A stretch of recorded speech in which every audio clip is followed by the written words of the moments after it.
తెలంగాణలో కాంగ్రెస్ పార్టీ అధికారంలోకి వచ్చి నేటితో ఏడాది పూర్తయింది. కాంగ్రెస్ ప్రభుత్వం ప్రజాపాలన విజయోత్సవాలు నిర్వహిస్తోంది. ఈ నెల 1 నుంచి 9 వరకు 9 రోజుల పాటు విజయోత్సవాలకు ఆదేశించిన రేవంత్ సర్కార్ నేటి నుంచి 3 రోజుల పాటు ముగింపు ఉత్సవాలను అట్టహాసంగా నిర్వహించబోతోంది. ఇవాళ, రేపు, ఎల్లుండి వివిధ రకాల కార్యక్రమాలకు ప్లాన్ చేసింది. Secretariat, necklace road, tank bund ప్రాంతాల్లో తెలంగాణ సంస్కృతికి పట్టం కట్టేలా సంబురాలకు ఏర్పాట్లు చేశారు. ఇక ఉత్సవాలలో చివరి రోజున సెక్రటేరియట్లో ప్రాంగణంలో తెలంగాణ తల్లి కొత్త విగ్రహాన్ని సీఎం రేవంత్ రెడ్డి ఆవిష్కరించబోతున్నారు. వివిధ పార్టీ ముఖ్య నేతలకు తెలంగాణ ప్రభుత్వం ఆహ్వానాలు అందిస్తోంది. ఈ క్రమంలోనే మాజీ సీఎం కేసీఆర్కు ఎర్రవెల్లి ఫామ్ హౌస్లో ఇన్విటేషన్ ఇచ్చారు మంత్రి పొన్నం ప్రభాకర్. తెలంగాణ తల్లి కొత్త విగ్రహావిష్కరణకు రావాల్సిందిగా ఆహ్వానించారు. అంతకుముందు కేంద్ర మంత్రి, తెలంగాణ బీజేపీ చీఫ్ కిషన్ రెడ్డికి మంత్రి పొన్నం ఆహ్వానం అందజేశారు. తెలంగాణ తల్లి కొత్త విగ్రహావిష్కరణకు రావాలని విజ్ఞప్తి చేశారు. మరిన్ని డీటెయిల్స్ మా ప్రతినిధి శ్రవణ్ అందిస్తారు. శ్రవణ్, ఇన్విటేషన్ ఇచ్చారు సరే, సో వాళ్ళ దగ్గర నుంచి ఆహ్వానాన్ని మన్నించి వస్తామన్న మాట ఏదైనా పొన్నం ప్రభాకర్ ద్వారా తెలిసిందా? తెలంగాణ తల్లి విగ్రహం ఆవిష్కార కార్యక్రమము డిసెంబర్ 9న ఎంతో అట్టహాసంగా సచివాలయ ప్రాంగణంలో జరుగుతోంది. సో అందులో భాగంగానే ప్రభుత్వం తరపు నుంచి అధికారికంగా ప్రతిపక్ష పార్టీలకు ఆహ్వానం అందటం జరిగింది. హైదరాబాద్ ఇన్ఛార్జ్ మంత్రి హోదాలో పొన్నం ప్రభాకర్, అలాగే హర్కర్ వేణుగోపాల్ ప్రోటోకాల్ చైర్మన్ పోస్ట్లో ప్రభుత్వ సలహాదారు స్థానంలో ఇద్దరు వెళ్ళి, మిగతా అధికారులు వెళ్ళి మొదటగా ఈరోజు ఉదయం 12:30 ఆ ప్రాంతంలో గవర్నర్ జిష్ణుదేవ్ వర్మను కలిసి ఆహ్వానించడం జరిగింది. తెలంగాణ తల్లి విగ్రహం ఏర్పాటు, ప్రజాపాలన ప్రజా విజయోత్సవాల సంబరాలకు ఆహ్వానం పలికారు. ఆ తర్వాత దిల్కుషా గెస్ట్ హౌస్లో, దాని పక్కనే ఉన్న దిల్కుషా గెస్ట్ హౌస్లో ఉన్న కిషన్ రెడ్డికి ఆహ్వానం అందించారు. ఆహ్వానం అందుకున్న తర్వాత సుమారు 2:30 ప్రాంతంలో పొన్నం ప్రభాకర్ ఎర్రవెల్లికి వెళ్ళి అక్కడున్న ఫామ్ హౌస్లో కేసీఆర్ని ఆహ్వానించడం జరిగింది.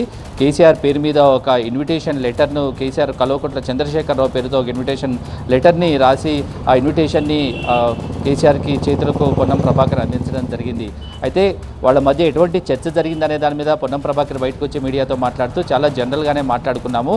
అయితే ఉద్యమం జరిగిన ఆనాటి ఈ సందర్భాలను గుర్తు చేసుకున్నాము. లంచ్ టైంలో వెళ్ళటంతో లంచ్కు ఇన్విటేషన్ ఇచ్చారు, ఆహ్వానించారు, వాళ్ళతో కలిసి భోజనం చేసామని చెప్పారు. అయితే ముఖ్యంగా తెలంగాణ తల్లి విగ్రహం విషయంలోనే ఇటు బీఆర్ఎస్కి కాంగ్రెస్కి మధ్య మాటల యుద్ధం అయితే నడుస్తుంది. పూర్తిగా తెలంగాణ తల్లి గతంలో ఉన్న తెలంగాణ తల్లి విగ్రహానికి పూర్తి భిన్నంగా ఒక కొత్త తెలంగాణ తల్లి విగ్రహాన్ని ఇటు కాంగ్రెస్ ప్రభుత్వం 9వ తారీఖు సాయంత్రం రివీల్ చేయబోతుంది. కాబట్టి దాని మీద కొన్ని విమర్శలు అయితే చేస్తున్నారు. బతుకమ్మ లేదని, చాలా సాధారణంగా ఉందని, కాంగ్రెస్ పార్టీకి సంబంధించిన నాయకులకు సంబంధించిన ఫోటోలుగా ఉందని, వాళ్ళ కాంగ్రెస్ నాయకులకు సంబంధించిన టాప్ లీడర్స్ ఫోటోస్లకి దగ్గరగా ఉందంటూ ఇటు బీఆర్ఎస్ దాన్ని కంపేర్ చేస్తూ వస్తుంది. మరో పక్కన ఇటు కాంగ్రెస్ ప్రభుత్వం దాన్ని అతి సాధారణ మహిళ, తెలంగాణ అంటేనే గుర్తొచ్చేది ఉద్యమాల పురిటికడ్డ తెలంగాణ, అటు రజాకార్ ఉద్యమాలు అయిండొచ్చు, తొలి దశ మలి దశ తెలంగాణ ఉద్యమాలు అయిండొచ్చు. వీటికి ప్రతిరూపంగా చాకర ఎలమ్మ లాంటి వాళ్ళు పోరాటం చేశారు. వాళ్ళకి ప్రతిరూపంగా అతి సాధారణ మహిళ గృహిణి, తెలంగాణ సాధారణ గృహిణి రూపంలో ఉన్న తెలంగాణ తల్లి విగ్రహం ఉంటుందని ఇటు ప్రభుత్వం పలుమార్లు చెప్పింది. నిన్న ఒక పిక్చర్ రివీల్ అయింది. దాన్నే తెలంగాణ తల్లి విగ్రహము సీఎం రేవంత్ రెడ్డి రివీల్ చేయబోతున్నారన్న ప్రచారం నేపథ్యంలోనూ ఇటు బతుకమ్మ లేదనే అంశం మీద, చేతిలో బొమ్మలో బతుకమ్మ లేదనే విషయం మీద ఇలా జరుగుతున్నట్లు కేసీఆర్ తమ పార్టీ నాయకులతో చర్చించి పార్టీ స్టాండ్ ప్రకారం ఖచ్చితంగా మేము నిర్ణయం తీసుకుంటామని కేసీఆర్ చెప్పినట్టుగా తెలుస్తోంది. రైట్ శ్రవణ్. సో మాజీ సీఎం కేసీఆర్ని మంత్రి పొన్నం ప్రభాకర్ ఇన్వైట్ చేస్తోన్న దృశ్యాలను చూస్తున్నాము. ఇన్విటేషన్ని ఇచ్చారు, ఆ తర్వాత కూర్చున్నారు, వాళ్ళు కలిసి ఒక మంచి వాతావరణంలో లంచ్ కూడా చేశారు. ఆ తర్వాత బీజేపీ చీఫ్ కిషన్ రెడ్డిని సైతం కలిశారు, కేంద్ర మంత్రిని. ఆయనకు కూడా పుష్పగుచ్చం ఇచ్చి తెలంగాణ తల్లి విగ్రహావిష్కరణ కార్యక్రమానికి రావాల్సిందిగా విజ్ఞప్తి చేశారు. గవర్నర్ని కూడా కలిశారు. సో ఈ పిలుపుల బాధ్యత అంతా మంత్రి పొన్నం ప్రభాకర్కి అప్పగించారు రేవంత్ రెడ్డి ముఖ్యమంత్రి. సో ఆయన ప్రతి ఒక్కరి దగ్గరికి వెళ్ళి ఇన్విటేషన్ ఇచ్చి ఈ కార్యక్రమానికి రావాల్సిందిగా ఆహ్వానించారు.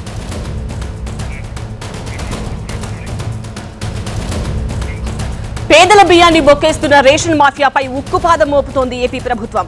కాకినాడ యాంకరేజ్ పోర్టులో దొరికిన రేషన్ బియ్యంపై ఒకవైపు సిఐడి కూపిలాగుతుండగా మరోవైపు ప్రభుత్వం నియమించిన సిట్ కూడా రంగంలోకి దిగింది. ఐపీఎస్ అధికారి వినీత్ బ్రిజ్లాల్ నేతృత్వంలో ప్రత్యేక దర్యాప్తు బృందం బియ్యం అక్రమాలపై ఆరా తీస్తోంది. రేషన్ బియ్యం తరలింపుపై ఇప్పటివరకు నమోదైన కేసుల వివరాలు ఇవ్వాలని పోలీసులను కోరింది సిట్. బియ్యం ఇతర దేశాలకు తరలించే సమయంలో ఏ డాక్యుమెంట్లు చూపించారు అనే దానిపై సిట్ ఆరా తీస్తోంది. రేషన్ బియ్యం తరలింపు వ్యవహారంలో సివిల్ సప్లై అధికారుల పాత్రపై కూడా కూపిలాగుతోంది. రేషన్ బియ్యం తరలింపుపై విచారణ చేసేందుకు సిట్కు విస్తృత అధికారాలు ఇచ్చింది ఏపీ ప్రభుత్వం. ఏ ప్రభుత్వ శాఖ నుంచైనా సమాచారం తీసుకునే అధికారంతో పాటు సాక్షుల విచారణ, డాక్యుమెంట్లు సీజ్, నిందితులను అరెస్ట్ చేసేలా సిట్కు అధికారాలు అప్పగించింది. మరోవైపు కాకినాడ పోర్టులో ఇప్పటికే సోదాలు జరిపిన ఏపీ సిఐడి 2019 నుంచి 2024 వరకు జరిగిన లావాదేవీలపై ఆరా తీసింది. పోర్టు నుంచి జరిగిన ఎగుమతులు, దిగుమతులపై కీలక ఫైళ్లు స్వాధీనం చేసుకుంది. కేంద్ర కార్యాలయం ఆదేశాలతో రంగంలోకి దిగిన రాజమండ్రి సిఐడి ప్రాంతీయ కార్యాలయం అధికారులు స్థానిక పోలీస్, రెవెన్యూ బృందాల సాయంతో పోర్టులో తనిఖీలు చేస్తున్నారు. పోర్టు చీఫ్ ఆపరేటర్ను ప్రశ్నించి కీలక అంశాలపై ఆరా తీశారు. సేకరించిన వివరాలతో పాటు కీలక ఫైళ్లను ఉన్నతాధికారులకు పంపించారు. ఈ వివరాల ఆధారంగా సిట్ దర్యాప్తు ముందుకు సాగే అవకాశాలున్నట్టు తెలుస్తోంది. కేసు ఫాలోఅప్ చూస్తున్న టీవీ9 అసోసియేట్ ఎడిటర్ ఈశ్వర్ తో మాట్లాడి మరింత సమాచారం తెలుసుకుందాం. ఈశ్వర్, పేదల బియ్యాన్ని బొక్కేస్తున్న రేషన్ మాఫియాపై అన్ని కోణాల్లో క్షుణ్ణంగా దర్యాప్తు చేస్తున్నట్టుగా తెలుస్తోంది. ఇప్పటి వరకు ఎంతమంది పేర్లు బయటకు వచ్చాయి? ఏమేం కొత్త విషయాలు తెలుస్తున్నాయి? ఇంకా సిట్ విచారణ ప్రారంభం కాబోతోంది. ప్రధానంగా ప్రాథమికంగా సేకరించిన సమాచారం మేరకు డేటాని అనలైజ్ చేస్తున్నారు. ఇక్కడ 2 అంశాల మీద విచారణ జరుగుతోంది. ఒకటి అక్రమ బియ్యం రవాణాకు సంబంధించి, బియ్యం అక్రమ రవాణాకు సంబంధించి. రెండోది కాకినాడ సీపోర్ట్ని బలవంతంగా లాక్కున్నారు, అక్కడ బెదిరించి వాళ్ళ దగ్గర నుంచి వాటాలు లాక్కున్నారు. ఈ 2 యాక్ట్ మీద ప్రస్తుతం దర్యాప్తు సాగుతోంది. ఒకటి అక్రమ బియ్యం మీద ఇప్పటి వరకు గతంలో అనేక ఏజెన్సీస్ విచారణ జరిగినప్పటికీ ఇక అవన్నీ క్యాన్సిల్ అవుతాయి. సిట్ ఏర్పాటు చేశారు కాబట్టి అన్ని కేసులని సిట్ టేకప్ చేస్తుంది. ఇప్పటి వరకు నమోదైన అన్ని లా అండ్ ఆర్డర్ కేసెస్ కావచ్చు, లేకపోతే సిఐడి గతంలో ఏదైనా కేసులు నమోదు చేస్తున్నా అవన్నీ సిట్కు ట్రాన్స్ఫర్ అవుతాయి. ఇక ఆ సిట్ పూర్తి స్థాయిలో రంగంలోకి దిగేందుకు అవసరమైన ప్రణాళికను సిద్ధం చేసుకుంటుంది. అవసరమైన సంపత్తిని వాళ్ళు సిద్ధం చేసుకుంటున్న నేపథ్యం ప్రస్తుతం కనిపిస్తుంది. మోస్ట్లీ మండే నుంచి పూర్తి స్థాయిలో వాళ్ళు క్షేత్రస్థాయి పర్యటనలు కూడా చేయబోతున్నారు. ఇంకా రాష్ట్ర వ్యాప్తంగా ఇంకా అనేక దాడులకు కూడా వాళ్ళు పాల్పడబోతున్నారు. ఖచ్చితంగా ఇందులో రాజకీయ నాయకుల ప్రమేయం ఉంది అన్నది చాలా స్పష్టంగా తెలుస్తోంది. రాజకీయ నాయకుల అండదండలతోనే ఇంత ఎత్తున భారీగా అక్రమ రవాణాకి తెరతీశారన్నది. ఎందుకంటే సాధారణంగా పోర్టుల్లో అనేక రకాల డిపార్ట్మెంట్స్ ఉంటాయి. ఆ డిపార్ట్మెంట్ అన్నింటినీ ప్రధానంగా పోర్ట్ అథారిటీస్ ఉంటాయి, అలాగే రెవెన్యూ, లోకల్ సివిల్ సప్లైస్ కావచ్చు, లేకపోతే ట్రాన్స్పోర్టేషన్ డిపార్ట్మెంట్ వాళ్ళకి లింకప్ అయి ఉంటుంది, అలాగే ట్యాక్సెస్కి సంబంధించిన డిపార్ట్మెంట్లన్నీ వాళ్ళని చూస్తుంటాయి, కస్టమ్స్ డిపార్ట్మెంట్ ఉంటుంది. వీటన్నిటిని దాటుకొని అక్రమ రవాణా అవుతోంది అంటే వీళ్ళందరి భాగస్వామ్యం కూడా ఉన్నట్టుగానే ఖచ్చితంగా భావించాల్సి ఉంటుంది. ప్రధానంగా కాకినాడ పోర్టు వేదికగా మొత్తం రాష్ట్రం నుంచి సేకరించిన బియ్యం అంతా అక్కడి నుంచి తరలిస్తున్నట్టుగా అధికారుల ప్రాథమిక విచారణలో ఇప్పటికే నిర్ధారణ అయింది. కాబట్టి దాంట్లో కింగ్ పిన్ ఎవరు, మొత్తం పాత్రదారులు ఎవరు, అసలు సూత్రధారులు ఎవరు, ఈ రెండింటి మీద ఫోకస్ చేశారు. మరికొన్ని రోజుల్లోనే వాటికి సంబంధించిన పూర్తి వివరాలని బయటపెట్టే అవకాశం ఉంది. ప్రధానంగా అక్కడ గత కొన్ని ఏళ్లుగా ఎక్స్పోర్ట్ పేరుతో బియ్యం అక్రమ రవాణాని చేస్తున్న వాళ్లే ప్రధానంగా ఇందులో కల్ప్రిట్స్గా మనం అర్థం చేసుకోవచ్చు. ఆ దిశగానే సిట్ విచారణ కొనసాగే అవకాశం ఉంది. అదే సమయంలో కాకినాడ సీపోర్టుకు సంబంధించి కూడా ఇప్పటికే కేవీ రావు ఇచ్చిన కేసుకు సంబంధించి కూడా మరొకవైపు సిఐడి ఈ కేసుని ముందుకు తీసుకెళ్లే ప్రయత్నం చేస్తుంది. డ్రగ్స్, గంజాయి, సోషల్ మీడియాపై ఏపీ ప్రభుత్వం డేగ కన్నేస్తోంది. ఈ మూడింటి విషయంలో తగ్గేదేలే అంటోంది. అనుగుణంగానే కీలక నిర్ణయాలతో డ్రగ్స్, గంజాయి స్మగ్లర్లతో పాటు సోషల్ మీడియాలో ఇష్టారీతిని రెచ్చిపోయే వారి గుండెల్లో దడ పుట్టిస్తోంది. డ్రగ్స్, గంజాయిపై ఉక్కుపాదం మోపేందుకు ఏపీ ప్రభుత్వం ఈగల్ వ్యవస్థ తీసుకొచ్చింది. తాజాగా డ్రగ్స్, గంజాయిపై సీఎం చంద్రబాబు కీలక వ్యాఖ్యలు చేశారు. స్కూల్ దశ నుంచే డ్రగ్స్ కట్టడి ఉద్యమం మొదలవ్వాలని పిలుపునిచ్చారు. బాపట్ల మున్సిపల్ హైస్కూల్లో ఏర్పాటు చేసిన పేరెంట్స్ టీచర్స్ మీటింగ్లో ఆయన పాల్గొన్నారు. గంజాయి పండించినా, సరఫరా చేసినా, సేవించినా కఠిన చర్యలుంటాయన్నారు సీఎం. అటు కడప హైస్కూల్లో మెగా. ఇప్పుడు ఈ డ్రగ్స్ అనేది కూడా మీరు ఒక్కసారి గుర్తుపెట్టుకోవాల్సింది, ఇది ఒక పెద్ద మత్తు, ఇది ఒక పెద్ద వ్యసనం. ఒకసారి ఆ వ్యసనంలో పడిపోయిన తర్వాత మళ్ళీ తిరిగి మామూలు మనిషి కావడం చాలా కష్టం. అందుకనే రాష్ట్రం మొత్తం పెద్ద ఎత్తున ఈగల్ అనే పేరు పెట్టి, ఏదైతే ఈగల్ పేరుతో పర్యవేక్షణ చేస్తున్నాం, ఎక్కడికక్కడ సమర్థవంతంగా కంట్రోల్ చేస్తాం. ఎవరైనా డ్రగ్, గంజాయి పండించినా, డ్రగ్ వ్యాపారం చేసినా, డిస్ట్రిబ్యూషన్ చేసినా, కన్జ్యూమ్ చేసినా మెర్సిలెస్గా యాక్ట్ చేస్తాం. అటు కడప హై స్కూల్లో మెగా పేరెంట్స్ టీచర్స్ మీటింగ్ కార్యక్రమంలో పాల్గొన్న డిప్యూటీ సీఎం పవన్ కూడా ఏపీలో డ్రగ్స్ పరిస్థితి దారుణంగా ఉందన్నారు. మరోవైపు సోషల్ మీడియా నుండి చిన్నపిల్లల్ని దూరంగా ఉంచేలా ఆస్ట్రేలియా తరహా చట్టాలు తీసుకొస్తామని స్పష్టం చేశారు పవన్ కళ్యాణ్. డ్రగ్స్ ఎలా ఉన్నాయి నాకు నిజంగా చాలా ఆశ్చర్యంగా ఉంటుంది. డ్రగ్స్ ఈ స్థాయికి వెళ్ళిపోయినాయా? పిల్లలకి ఆమె చిన్నప్పుడు ఎప్పుడు వినేవాడిని నేను. అది ఒక దేశాన్ని చంపేయడం అంటే మత్తు మందుకి అలవాటు చేస్తే దేశం చచ్చిపోతుంది. ఇది ఎవరైనా ప్రణాళికతో చేస్తున్నారా లేదంటే ఇది యాక్సిడెంట్గా జరుగుతుందో ఒకసారి దీని మీద దృష్టి పెడతాం. సైబర్ క్రైమ్ ఒకటి ఎక్కువైపోయింది, సోషల్ మీడియాది కూడా. అది మీ బిడ్డలకు కూడా మీరు చెప్పాల్సిన తల్లిదండ్రులుగా చాలా బాధ్యతగా సోషల్ మీడియాను వాడాలి. ఈ మధ్యన ఆస్ట్రేలియా గవర్నమెంట్ కూడా ఏం చేస్తుందంటే 16 ఏళ్ల వయసు ఉన్న వరకు అసలు సోషల్ మీడియా అకౌంట్స్ ఓపెన్ చేయకూడదని పెట్టారు. అలాంటివి కూడా ఆంధ్రప్రదేశ్ ప్రభుత్వం, భారతదేశ ప్రభుత్వం ఆలోచించేలా మేము చర్యలు తీసుకుంటామని తెలియజేస్తాం.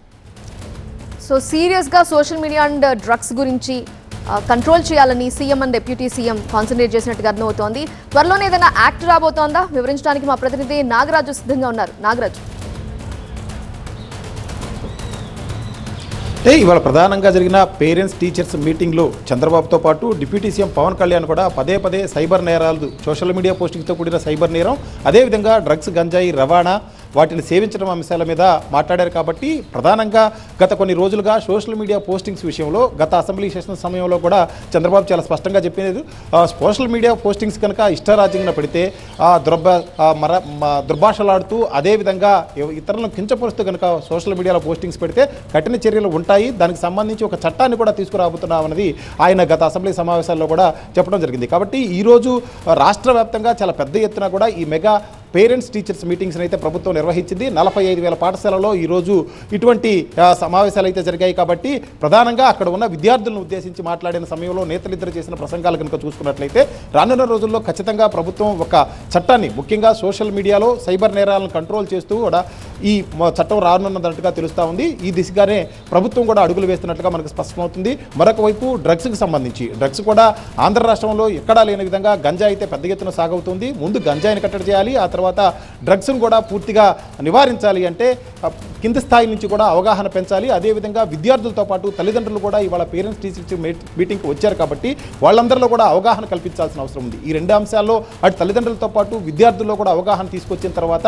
ప్రభుత్వం తీసుకునే చర్యలు సమర్థవంతంగా ప్రజల్లోకి తీసుకువెళ్ళగల అవకాశం ఉంటుంది. ఆ చట్టం పట్ల కూడా అవగాహన పెరుగుతుంది. ప్రభుత్వం ఏదో రాజకీయ కారణాలతో కక్ష సాధింపు చర్యలో భాగంగా కాకుండా ముఖ్యంగా ఏదైతే విద్యార్థుల భవిష్యత్తును దృష్టిలో ఉంచుకొని ఇటువంటి చట్టాలను తీసుకొచ్చిందనేది చెప్పుకోవడానికి కూడా అవకాశం ఉంటుంది. కాబట్టి ఆ దిశగానే నేతలు ఈ రోజు చేసిన ప్రసంగాలు ఉన్నట్లుగా అర్థమవుతుంది. రానున్న రోజుల్లో ప్రభుత్వం ఎటువంటి సోషల్ మీడియా పోస్టింగ్స్ మీద పర్టికులర్గా చూసినట్లయితే రాజకీయ పార్టీలకు సంబంధించి వాళ్ళ కుటుంబ సభ్యులకు సంబంధించి కూడా అసభ్యకరంగా ఉండే పోస్టింగ్స్, అదేవిధంగా దుర్భాషలాడుతూ చేస్తున్న పోస్టింగ్స్ అన్నింటిని కూడా నివారించాలంటే ఒక పటిష్టమైన చట్టం అవసరం ఉంటుంది. దీనికి సంబంధించి ఇప్పటికే కేంద్రానికి సంబంధించిన ఒక మంత్రి కూడా చాలా స్పష్టంగా దీని మీద ఒక కామెంట్ చేశారు. కాబట్టి ఆ దిశగా ప్రభుత్వం అడుగులేస్తే ఎటువంటి చట్టం రాబోతుంది, ఏ విధంగా దాన్ని రాష్ట్రంలో ఎక్కడ అంటే దేశంలో ఏ రాష్ట్రాల్లో లేని విధంగా ఏ విధంగా తీసుకొస్తారనేది కూడా వేచి చూడాల్సి ఉంది. అయితే ప్రధానంగా ఈ రోజు ఈ ఇద్దరు నేతల వ్యాఖ్యలను కనుక చూసుకున్నట్లయితే ఆ విధంగా సోషల్ మీడియా పోస్టింగ్స్ నివారిస్తూ ఒక చట్టాన్ని తీసుకొచ్చే అవసరం ప్రత్యేకంగా ఇద్దరు నేతల దృష్టిలో ఉన్నట్లుగా కూడా మనకు అర్థమవుతుంది.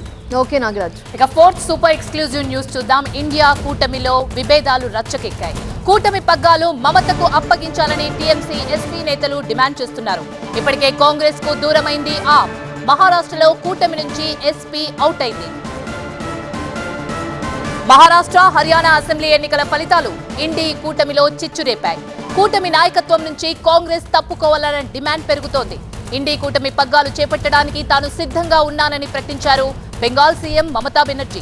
రాష్ట్ర ముఖ్యమంత్రిగా బాధ్యతలు నిర్వహిస్తూనే తాను ఇతర రాష్ట్రాల్లో ఇండి కూటమిని బలోపేతం చేసేందుకు రెడీగా ఉన్నట్టు చెప్పారు మమతా బెనర్జీ. దీదీ నాయకత్వాన్ని స్వాగతిస్తున్నట్టు ఇటు సమాజ్వాదీ పార్టీ ప్రకటించింది. శివసేన, ఉద్ధవ్ వర్గం కూడా మమతకు జై కొట్టింది. తాము కోల్కతాకు వెళ్లి ఈ విషయంపై మమతతో చర్చిస్తామన్నారు శివసేన ఎంపీ సంజయ్ రావుత్. ఢిల్లీలో ఇప్పటికే ఒంటరిగా పోటీ చేస్తామని ఆమ్ ఆద్మీ పార్టీ ప్రకటించింది. దీంతో ఇండి కూటమిలోని పార్టీలు తమ దారి తాము చూసుకుంటున్నాయి. మహారాష్ట్రలో కూడా మహా వికాస్ అఘాడీ కూటమిలో రగడ రాజుకుంది. ఎంవీఏ కూటమి నుంచి వైదొలుగుతున్నట్టు సమాజ్వాదీ పార్టీ ప్రకటించింది. బాబ్రీ విధ్వంసాన్ని సమర్థిస్తూ శివసేన నేతలు మాట్లాడుతున్నారని ఎస్పీ ఆరోపించింది. అయితే మమత నాయకత్వాన్ని ఒప్పుకునే ప్రసక్తే లేదని కాంగ్రెస్ నేతలు కౌంటర్ ఇస్తున్నారు. పూర్తి సమాచారాన్ని మా అసోసియేట్ ఎడిటర్ మహాత్మా అందిస్తారు. మహాత్మా, ఇండి కూటమిలో లుకలుకలు ఉన్నమాట వాస్తవం, కానీ ఇప్పుడు ఒక్కొక్కరిగా వైదొలుగుతున్నారు. మరి ఈ నేపథ్యంలో కాంగ్రెస్ స్టాండ్ ఏ విధంగా ఉండబోతుంది?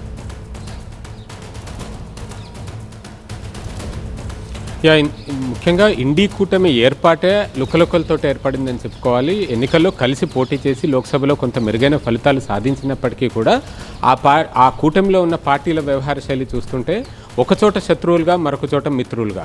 ఉదాహరణకు కాంగ్రెస్ పార్టీ కమ్యూనిస్టులనే చూసుకుంటే కేరళలో అక్కడ బద్ధ శత్రువులుగా ఉన్నారు, అధికార విపక్షాల పాత్రను అక్కడ పోషిస్తున్నారు. కానీ మిగతా దేశం అంతటా కలిసి పోటీ చేశారు. అలాగే మమతా బెనర్జీతో బెంగాల్లో ఒకప్పుడు ప్రత్యర్థులుగా ఉండి ఎదుర్కొన్న కాంగ్రెస్ పార్టీ ఇప్పుడు కలిసి పోటీ చేసింది. సో ఆ కూటమి ఆవిర్భావమే ఇటువంటి విభేదాలు, పరస్పర భేదాభిప్రాయాలతో ఏర్పడింది. కానీ మొత్తంగా ఏర్పడ్డ లోక్సభ ఎన్నికల తర్వాత ఈ హర్యానా, మహారాష్ట్ర, ఈ 4 రాష్ట్రాల ఎన్నికల సమయంలో మిగతా కూటమి పార్టీలకు ప్రాతినిధ్యం కల్పించకపోవడం పట్ల ఆయా పార్టీలు అప్పటి నుంచే కినుక వహించాయి. ఇప్పుడు రీసెంట్గా చూసుకుంటే పార్లమెంట్లో జరుగుతున్న సమావేశాలనైనా సరే విపక్షాలు ముఖ్యంగా కాంగ్రెస్ నేతృత్వంలో చేస్తున్న విధానం ఒకే ఒక్క అంశాన్ని పట్టుకుని, అదాని అమెరికా ముడుపుల వ్యవహారాన్ని మాత్రమే పట్టుకుని సభను అడ్డుకోవాలని చెప్పి చూడడం, దీన్ని కూడా నిరసిస్తూ వచ్చాయి. సమాజ్వాదీ పార్టీ ఏమో సంభల్లో జరిగిన అల్లర్లు వాటి మీద చర్చించాలి, దాన్ని పక్కన పెట్టేసి ఒకే అంశాన్ని పట్టుకుని కాంగ్రెస్ వేలాడుతుంది అంటూ వారు అసహనం వ్యక్తం చేశారు. అటు మమతా బెనర్జీ తృణమూల్ కాంగ్రెస్ నేతలు సైతం మణిపూర్ అల్లర్లు ఉన్నాయి, బెంగాల్ ఎదుర్కొంటున్న సమస్యల మీద చర్చించాల్సి ఉంది, అధిక ధరలు ఉన్నాయి, నిరుద్యోగ సమస్య ఉంది.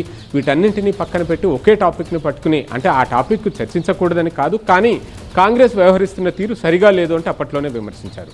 ఇవన్నీ అయిపోయాక ఇప్పుడు రీసెంట్గా చూసుకుంటే మొత్తంగా అసలు ఈ విపక్ష కూటమి నాయకత్వమే సరిగా లేదు అన్న అభిప్రాయాన్ని మమతా బెనర్జీ వ్యక్తం చేశారు. ఆమె మాటకు మద్దతు మిగతా పక్షాల నుంచి కూడా లభిస్తుంది. సమాజ్వాదీ మీరు నాయకత్వం వహిస్తే మీ వెంట మేము ఉంటామంటూ సమాజ్వాదీ కూడా ఇండికేషన్స్ ఇచ్చింది. ఇటు మహారాష్ట్రలో చూసుకుంటే మహావికాస్ అఘాడీ నుంచి సమాజ్వాదీ పార్టీ బయటకు వచ్చేసింది. అక్కడ శివసేన ఉద్ధవ్ బాల్ ఠాక్రేకి సంబంధించిన ఒక ఎమ్మెల్సీ పెట్టిన పోస్టు వివాదాస్పదం కావడంతో అందుకు నిరసనగా అక్కడి నుంచి సమాజ్వాదీ బయటకు వచ్చేసింది. ఇలా ఎక్కడికక్కడ చూస్తే ఆయా రాష్ట్రాల్లోనూ విభేదాలు కనిపిస్తున్నాయి. ఓవరాల్గా జాతీయ స్థాయిలో కూడా ఈ ఇండి కూటమి పార్టీల మధ్య విభేదాలు కనిపిస్తున్నాయి. మరి ఈ కూటమి ఇలాగే కొనసాగుతుందా, ఇక్కడే ముక్కలవుతుందా అన్నది మరి కొద్ది రోజుల్లో మనకు ఒక స్పష్టత రానుంది. రైట్ మహాత్మా. ఆగ్నేయ బంగాళాఖాతంలో అల్పపీడనం ఏర్పడింది. ఇది పశ్చిమ వాయువ్య దిశగా కదిలే అవకాశం ఉంది. వచ్చే 24 గంటల్లో మరింత బలపడే అవకాశం ఉంది. ఈ అల్పపీడనం తుఫాన్గా మారి నెల 11న శ్రీలంక, తమిళనాడు తీరాన్ని తాకే అవకాశం ఉందని వాతావరణ శాఖ అధికారులు తెలిపారు. దీనివల్ల రాయలసీమ, ఉత్తర, దక్షిణ కోస్తాలో మోస్తరు వానలు కురిసే ఛాన్స్ ఉంది. ఇటీవల వరుస తుఫాన్లు, అల్పపీడనాలు ఆందోళనకు గురి చేస్తున్నాయి. తమిళనాడులో భారీ నష్టాన్ని మిగిల్చిన ఫెయింజల్ తుఫాన్ ప్రభావం ఇంకా కొనసాగుతూనే ఉంది. ఫెయింజల్ తుఫాన్ ప్రభావం ఆంధ్రప్రదేశ్ పై కూడా పడింది. ఈ తుఫాన్ నుండి బాధితులు ఇంకా కోలుకోకముందే బంగాళాఖాతంలో ఇప్పుడు మరో అల్పపీడనం ఏర్పడింది. పంట చేతికొచ్చే సమయంలో వర్షాలు కురుస్తూ ఉండడం, ఐఎండీ హెచ్చరికలతో రైతులు ఆందోళన చెందుతున్నారు. ఈ విషయానికి సంబంధించిన కంప్లీట్ డీటెయిల్స్ అందించడానికి కరెస్పాండెంట్ క్రాంతి సిద్ధంగా ఉన్నారు. క్రాంతి, ఆల్రెడీ ఈ సీజన్లో అల్పపీడనాలు, ఈ తుఫాన్లు ఎక్కువ అని తెలుసు, కాకపోతే ముందు కంటే ఈసారి చాలా ఎక్కువగా ఉన్నాయి. ఎందుకని, ఏం చెప్తున్నారు అధికారులు?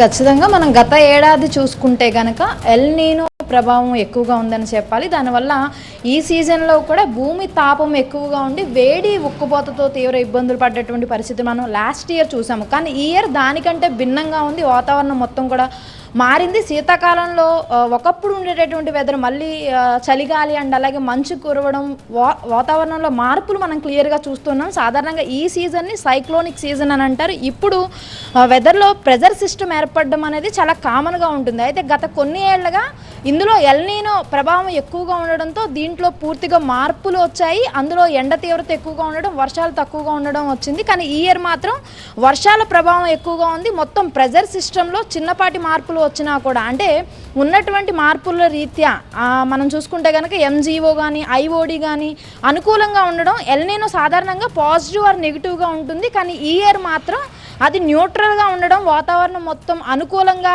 ఉన్నటువంటి పరిస్థితికి సహకరించడంతో చిన్నపాటి సిస్టమ్ ఏర్పడినప్పటికీ కూడా వెదర్లో వర్షం తీవ్రత ఎక్కువగా ఉంటుంది. అండ్ అలాగే మొత్తం వాతావరణంలో వాయుగుండాలు కానీ అల్పపీడనాలు కానీ తుఫాన్లు కానీ ఏర్పడుతున్నటువంటి పరిస్థితి మనం చూస్తూనే ఉన్నాం. కొద్ది రోజుల క్రితమే తుఫాను అందరినీ భయపెట్టింది. ఇప్పుడు మళ్ళీ మరొక అల్పపీడనం ఉంది, అది మరింత బలపడేటటువంటి అవకాశం ఉందని వాతావరణ శాఖ చెప్తుంది. సో ఏదైనా కూడా వాతావరణ మార్పుల రీత్యా ఈ ఇయర్ మాత్రం క్లియర్ కట్గా వర్షాలు అండ్ అలాగే తుఫాన్లు ఎక్కువగా ఉన్నటువంటి పరిస్థితి మనకు క్లియర్గా కనిపిస్తుంది. సో ఇప్పుడున్నటువంటి అల్పపీడనంతో కూడా మరో 3 రోజుల పాటు ఏపీ వ్యాప్తంగా తెలుగు రాష్ట్రాలతో పాటు పక్కన దానికి అనుకూలంగా చుట్టుపక్కల ఉన్నటువంటి రాష్ట్రాల్లో కూడా వర్ష ప్రభావం ఎక్కువగా ఉన్నటువంటి పరిస్థితి అయితే మనకు కనిపిస్తోంది. రైట్ క్రాంతి.